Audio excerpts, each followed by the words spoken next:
Non వేషణ Shivaji గారి మీద అంటే శివాజీ గారు అన్న మాటల మీద నాన్ వేషణ గారు రియాక్ట్ అవుతూ తెలుగు దేవుళ్ళని తిట్టడం జరిగింది కదా, దాని మీద మీరు ఎలా చూస్తారు? నేను కూడా ఒకప్పుడు నాన్ వేసిన సబ్స్క్రైబరే. చాలా అంటే చాలా మంచిగా ఆయనకి ఎంకరేజ్ చేశాను, ఆయన వీడియోస్ చూసి ఎంటర్టైన్ అయ్యాను. బట్ ఇప్పుడు చూస్తున్న సిచ్యువేషన్ చూస్తుంటే ఎంత నీచంగా మాట్లాడుతున్నాడంటే, అరే ఇతనికి సబ్స్క్రైబ్ చేసుకున్నాను నేను అనిపించింది. శివాజీ గారు మాట్లాడిన దాంట్లో తప్పేముంది? లైక్ ఆయన మాట్లాడిన మా ఇంటెన్షన్, లైక్ పదాలు వేరే ఉండొచ్చేమో కానీ ఇంటెన్షన్ అయితే మంచిదే కదా. మరి పదాలు కూడా అంత తప్పు అంటే ఏం మాట్లాడాడు? సామాన్లు అది ఇది అన్నాడు కదా. మరి ఆ పదం మీరు ఎక్కడా వినలేదా? ఇంతకుముందు విన్నారు కదా. రీసెంట్గా వచ్చిన సాంగ్లో సరుకు సామాన్లు చూసి మీసం లేచిందని లిరిక్ వినలేదా మీరు? మరి అక్కడ సాంగ్లో లిరిక్ ఏమైంది అప్పుడు మీరు గుర్తించలేదా? ఇంకా చూసుకుంటే మూవీస్లో చూసుకుంటే ఐటమ్ సాంగ్స్ అని ఉంటాయి. ఐటమ్ అనే కదా ఎవరిని అంటారు? అమ్మాయిలనే కదా, లేడీస్నే కదా, డ్యాన్స్ చేసే వాళ్ళనే కదా ఐటమ్ అంటారు. వాళ్ళ వస్త్రాభరణ ఎలా ఉంటుంది, వాళ్ళు ఇదే ఉంటారు. అక్కడ సాంగ్స్ పాడే వాళ్ళు కూడా లేడీస్ పడతారు. మరి అక్కడ ఏమైంది? మరి మీరు అక్కడ ఎందుకు మాట్లాడలేదు అంటే? ఇప్పుడు బిగ్ బాస్ అయిపోయింది, ఇంకా ఏమి కంటెంట్ లేదు, ఏదో ఒక చిన్న పదాన్ని పట్టుకొని లాగేస్తున్నారు, చూపించేస్తున్నారు. సో అక్కడికి ఏందనుకుంటే లాస్ట్కి శివాజీ గారిని నాన్ వేసిన గారు కూడా ఎంత నీచంగా మాట్లాడుతున్నాడంటే, నాలుకకి నరం లేదంటారు కదా, అట్లా ఏది పడితే అది మాట్లాడేస్తున్నాడు. ఒకనొక సిచ్యువేషన్లో మాట్లాడుతున్నాడు, ఇండియాకి రావడం దరిద్రము, ఇండియాలో అడుగు పెట్టను, ఒకవేళ నాకు కూతురు పుడితే ఫ్యూచర్లో తను రేప్ చేసేస్తారు, లైక్ అట్లాంటి మతాలు నాకొద్దు, అలాంటి దేశాలు నాకొద్దు అనేసి ఏది పడితే అది మాట్లాడుతున్నాడు. అలాంటి పర్సన్ నాకు ఉమెన్ ఎంపవర్మెంట్ గురించి మాట్లాడుతున్నాను, ఉమెన్స్ని సేవ్ చేయడానికి మాట్లాడుతున్నాను అంటున్నాను కదా. మరి 14 ఏళ్ళ అమ్మాయిని యూజ్ చేసుకున్నాను అనేసి తనంతకు నోటుతోనే చెప్తున్నాడు ఒక వీడియోలో. మరి అక్కడెక్కడ పోయింది నీ విచక్షణ? పోయింది నీ క్యారెక్టర్? అక్కడ ఎక్కడ పోయింది? అసలు జనాలు ఎంత దారుణంగా ఉన్నారంటే, కొంచెం సిగ్గు రోషం ఉందా మనకి? ఇప్పుడు కూడా లక్షల్లో సబ్స్క్రైబర్లు ఉన్నారు. మరి ఎందుకు అంతగా సపోర్ట్ చేస్తున్నారు అనిపిస్తుంది నాకైతే. అంటే ఇప్పుడు ఈ విషయం జరిగిన తర్వాత నాన్ వేషన్ అని అన్సబ్స్క్రైబ్ చేసుకోవడం జరిగింది కదా, ఒక 70,000 మంది. అతనికి మిలియన్స్లో ఉన్నారు ఫాలోవర్స్. మిలియన్స్లో ఉన్న ఫాలోవర్స్ 70,000 పోతే అతనికి ఏమన్నా ఎఫెక్ట్ ఉంటుందా చెప్పండి? ఖచ్చితంగా మళ్ళీ తెచ్చుకుంటాడు. ఒకవేళ సారీ చెప్పేసో అది చెప్పేసో మళ్ళీ వీడియోలు పెట్టుకుంటాడు, తెచ్చుకునేస్తాడు. అసలు అది కాదు, మొత్తానికి నిల్ చేయాలి. అక్కడ నార్మల్గా అది ఏమంటారు, ఒక కాయలు తెచ్చుకొని 2 కాయలు పెట్టి చేసి చూపిస్తున్నాడే, అలాంటి ఆబ్జెక్ట్స్ ఎక్కడ చూపించినా కానీ దాన్ని అడల్ట్ కంటెంట్ అంటారు. చిన్నపిల్లలు ఎప్పుడైనా చూసినా కానీ దాన్ని చూడొద్దని పక్కకు పెడతారు.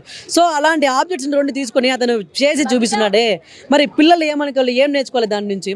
అది కూడా కాకుండా మన ద్రౌపది అమ్మవారి గురించి, సీతమ్మ గారి గురించి మాట్లాడుతున్నారు. ఏ వస్త్రాభరణ చేశారనేసి రేప్స్ ఎందుకు జరిగాయరా? నీ ఏం మాట్లాడుతున్నావు? నీకు కొంచెం జ్ఞానం ఉందా? నీ ఛానల్లోనే పురాణాలు పెట్టావు, పురాణాల గురించి ఎపిసోడ్లుగా పెట్టుకొని వ్యూలు సబ్స్క్రైబర్లు తెచ్చుకున్నాం. మరి ఒక ఆడదాని మీద చేయి పడినందుకే కదా తన ఛాతిని చీల్చి మరి రక్తాన్ని తన కేశాలకు అందించిన సిచ్యువేషన్ చూడలేదా పురాణాల్లో మీరు? దానికే కదా మహాభారతం జరిగింది. ఒక ఆడవారిని ఎత్తుకెళ్ళినందుకే కదా ఒక రామాయణం జరిగింది. 10 తలల రాక్షసుని కూడా ఒక పురుగులాగా చేసి చంపేసింది. మరి ఆ పురాణాలన్నీ ఎక్కడ పోయాయి? మరి ఆ జ్ఞానం ఎక్కడ పోయింది నీకు? మిడిమిడి జ్ఞానంతో ఏది పడితే అది మాట్లాడిస్తున్నారు. సరే మాట్లాడుతున్నారు, గరికపాటి గురించి ఎంత మాట్లాడుతున్నారు, గరికపాటి గారి గురించి ఎంత నీచంగా మాట్లాడుతున్నాడు. ఎన్ని ప్రవచనాలు చేస్తున్నాడు, ఎంతమందికి ఇన్స్పిరేషన్ మాటలు చెప్తున్నాడు. ఆయన గురించి, అంత పెద్ద ఆయన గురించి ఎంత నీచంగా మాట్లాడుతున్నావు. శివాజీ గారి గురించి ఎంత నీచంగా మాట్లాడుతున్నావు. మళ్ళీ ఆయనకి సపోర్ట్ చేసే జనాలు ఉన్నారు, ఆడవాళ్ళు కూడా సపోర్ట్ చేస్తున్నారు. అమ్మ చెప్తున్నాను, ఇక్కడ మిమ్మల్ని ఎక్కడ డిగ్రేడ్ చేసి ఎవరు మాట్లాడట్లేదు, మిమ్మల్ని ఎవరు తక్కువ చేసి మాట్లాడట్లేదు. ఫర్ ఎగ్జాంపుల్ చెప్తాను, మీరు దారింటి పోతుంటే మీకు ఒక ఐరన్ కడ్డీ కనిపించింది. మీరు ఏం చేస్తారు? పట్టించుకోరు కదా. అదే దారిలో మీకు బంగారు కడ్డీ కనిపించి ఏం చేస్తారు? తీసుకుంటారు. సో ఇక్కడ ఈ ఎగ్జాంపుల్ ఐరన్ కడ్డీ అనేవాళ్ళు అబ్బాయిలు, బంగారు కడ్డీ అనేవాళ్ళు అమ్మాయిలు. మీకంత ప్రీషియస్ ఉంది, మీకంత ఇంపార్టెన్స్ ఉంది కాబట్టి మిమ్మల్ని జాగ్రత్తగా చూసుకునే బాధ్యత మాది. జాగ్రత్తగా ఉండాలి మీరు. ఆడవారికి గౌరవం ఎక్కడ లభిస్తుంది? ఎత్ర నార్యంతు పూజ్యంతే రమంతే తత్ర దేవత అంటారు. అంటే ఆడవాళ్ళు ఎక్కడైతే గౌరవించబడతారో అక్కడ దేవతలు సైతం పూజింపబడతారు, దేవతలు సైతం నిలయం ఉంటారు అంటున్నారు. మరి ఆడవారు గౌరవం ఎక్కడ పొందుతారు? తన నిండు వస్త్రాభరణలోనే ఆడవారికి గౌరవంగా పడతారు. ఇప్పుడు ఇక్కడ వచ్చిన వాళ్ళు కూడా నిండు వస్త్రాభరణం చేసుకున్న ఆడవాళ్ళని చూస్తేనే ఒక ఫ్రెండ్ లాగా, ఒక అక్కలాగా, ఒక చెల్లిలాగా, ఒక అమ్మలాగా చూస్తారు. కానీ ఒక స్లీవ్లెస్ వేసుకొని చిన్న గౌన్ వేసుకుంటే అబ్బా ఏ ముందర పిల్ల అంటారు చెప్పండి. ప్రతి ఒక్క మగాడు ఖచ్చితంగా ఎవరో ఆ సిచ్యువేషన్లో అంటారు. సో మనం వేసుకున్న వస్త్రాభరణంలోనే మనకు ఉంటుంది. మీకు వాల్యూ ఎక్కువ, మీరు ప్రీషియస్ కాబట్టి మీరు జాగ్రత్తగా ఉండాలి. కొంతమంది అంటారు అంటే బట్టలు మంచిగా వేసుకున్నప్పుడు రేపులు జరగట్లేదా అంటున్నారు. అలాంటి సిచ్యువేషన్ ఉంది, అలాంటి కాలం కలికాలం కాబట్టి ఇంకా మనం జాగ్రత్తగా ఉండాలి, ఇంకా జాగ్రత్తగా ఉండాలి అనేగా చెప్తున్నాము. సో మీరు ఎంత జాగ్రత్తగా ఉంటారో మీ గౌరవమే మన దేశ గౌరవంలో ఉంది. సో ప్రతి ఒక్కరు జాగ్రత్తగా ఉండండి. ఇంకా నాన్ వేసిన గురించి చెప్పుకున్నానంటే తనకి బుద్ధి చెప్పాలి అనుకుంటే ఖచ్చితంగా అన్సబ్స్క్రైబ్ చేసి బుద్ధి చెప్పండి.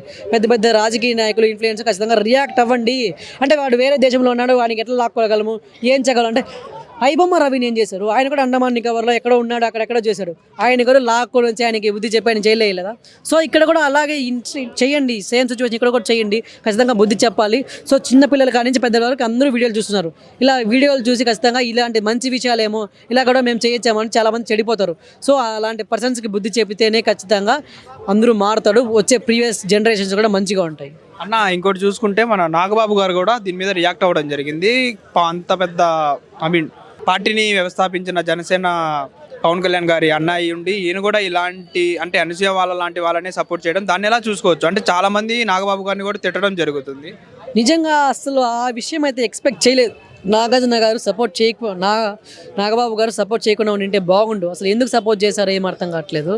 అసలు అంటే చెప్పాను ఇందాక మీకు ప్రీవియస్ ఎగ్జాంపుల్స్ ఇచ్చాను కదా, వాటిలో కనపడిన పదము, వాటిలో కనపడిన పదము దీంట్లో ఎందుకు కనిపించేసింది అంటే, ఒకప్పుడు స్త్రీ వస్త్రాభరణ చేస్తే పెద్ద పెద్ద యుద్ధాలు, మహాభారతాలు, రామాయణాలు జరిగాయి. ఇప్పుడు మంచిగా బట్టలు వేసుకోండమ్మా అంటే ఇప్పుడు యుద్ధాలు జరిగిపోతున్నాయి. ఇలా చాలా అంటే చాలా దారుణం. సో ఇలాంటి వాళ్ళని ఎంకరేజ్ చేయకూడదు. ఇలాంటి పెద్దవాళ్ళే అలాంటి వాళ్ళని ఎంకరేజ్ చేస్తే ఇంకా మిగతా వచ్చే వాళ్ళు కూడా, పిల్లలు చూసారు ఆమె మాట్లాడిన దానికి, మీరు ఎంకరేజ్ చేసిన దానికి, అంటే మేము కూడా ఇలా బట్టలు వేసుకొచ్చేమో, ఇలా తిరగచ్చేమో. ఇప్పుడు సనాతన ధర్మం కోసం అంత పోరాడతారు పవన్ కళ్యాణ్ గారు, కానీ వీళ్ళ అన్నయ్య అయ్యి ఉండి సనాతన ధర్మంలో ఏ రోజు కూడా అని ఎక్కడా కూడా బట్టలు చిన్న చిన్న పొట్టి బట్టలు వేసుకోమని ఏ రోజు రాయలేదు కదా. మరి సనాతన ధర్మానికి ఇప్పుడు దీనికి లింక్ పెడుతున్నారు కొంతమంది. సనాతన ధర్మం కాదు, ఇప్పుడు దాన్ని ఎందుకు లాక్కొని వస్తారు మధ్యలో? ఏ ధర్మంలో కూడా స్త్రీకి తక్కువ చేసి ఎవరు మాట్లాడరు. స్త్రీని ఇప్పుడు తిరగండి ఎక్కడ ఉండరు.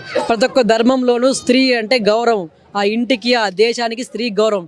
ఇస్లామిక్లో చూసుకున్నా కానీ వాళ్ళు ఇంకా ఎంత పద్ధతిగా ఉంటారు, అసలు ముఖం కళ్ళు తప్ప ఏం కనిపించుకుని ఉంటారు. సో ఎంత గౌరవిస్తున్నారు, ప్రతి ఒక్క దాంట్లోనూ స్త్రీగా గౌరవిస్తారు.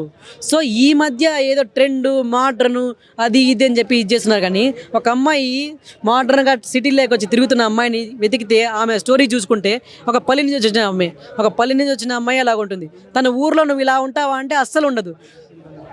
సో ఏ మతము, ఏ కులము దేన్ని ఎంకరేజ్ చేయదు. ఓకే, అంటే ఇప్పుడు అంటే చాలా మంది ఏమంటున్నారు అంటే, నాగబాబు గారు అసలు మీకు అసలు అవసరమా అంటే ఇలాంటి మాటలు? అంటే అందరూ ఏమంటున్నారు అంటే, మీరు ఒక ఎమ్మెల్సీ హోదాలో ఉన్నారు, దానికి తగ్గట్టే మాట్లాడండి అనేసి అంటున్నారు. చెప్తున్నాను కదా, ఇలాంటి పెద్దవాళ్ళు అలాంటి వాళ్ళకి ఎంకరేజ్ చేస్తే ఖచ్చితంగా ఇది నిజమేమో, ఇలా కూడా చేయించాము, అది తప్పు కాదేమో అనుకుంటారు. సో మీరు అలా మాట్లాడకుండా వింటే బాగుండు. ఓకే, ఆవిడ ఒక యాంకర్గా ఉన్నారు, ఈయన కొంచెం జడ్జిగా ఉన్నారు సార్ కూడా. సో ఆ ఇదితో సపోర్ట్ చేయాలని మాట్లాడారేమో, కానీ అలా మాట్లాడడం కొంచెం తప్పుగానే అనిపించింది. అలా మాట్లాడుకుంటే బాగుండు అనిపించింది నాకైతే. ఓకేనా, thank you. Hit TV app, ఇందులో short news, live news, entertainment shows, movies, digital magazines తో పాటు మీ జిల్లా వార్తలను కూడా ఫ్రీగా చూడొచ్చు. ఇంకెందుకు ఆలస్యం, వెంటనే హిట్ టీవీ యాప్ ని డౌన్లోడ్ చేసుకుని ఫ్రీగా ఎంటర్టైన్మెంట్ పొందండి. Hit TV app. Hit TV app. Please download hit TV app. Hit TV app ని ఫ్రీగా డౌన్లోడ్ చేసుకుని ఎంజాయ్ చేయండి. మీకు నచ్చిన ఎంటర్టైన్మెంట్ కోసం హిట్ టీవీ యాప్ ని ఫ్రీగా డౌన్లోడ్ చేసుకుని ఎంజాయ్ చేయండి. హిట్ టీవీ యాప్ ని డౌన్లోడ్ చేసుకుని ఆస్వాదించండి, ఆశీర్వదించండి. ఇంతమంది సెలబ్రిటీలు హిట్ టీవీ యాప్ ని డౌన్లోడ్ చేసుకోండి అని చెప్తున్నారంటే ఎంత మంచి యాప్ ఆలోచించండి. అమెరికాలో చదవాలనుకునే వాళ్ళకి విశ్వసనీయమైన పేరు మన శౌర్య కన్సల్టెన్సీ. UK లో 1 year masters. UK లో 1 year masters. 2 years work permit up to 5 years visa. Contact Saurya Consultancy. Contact 89851 89851.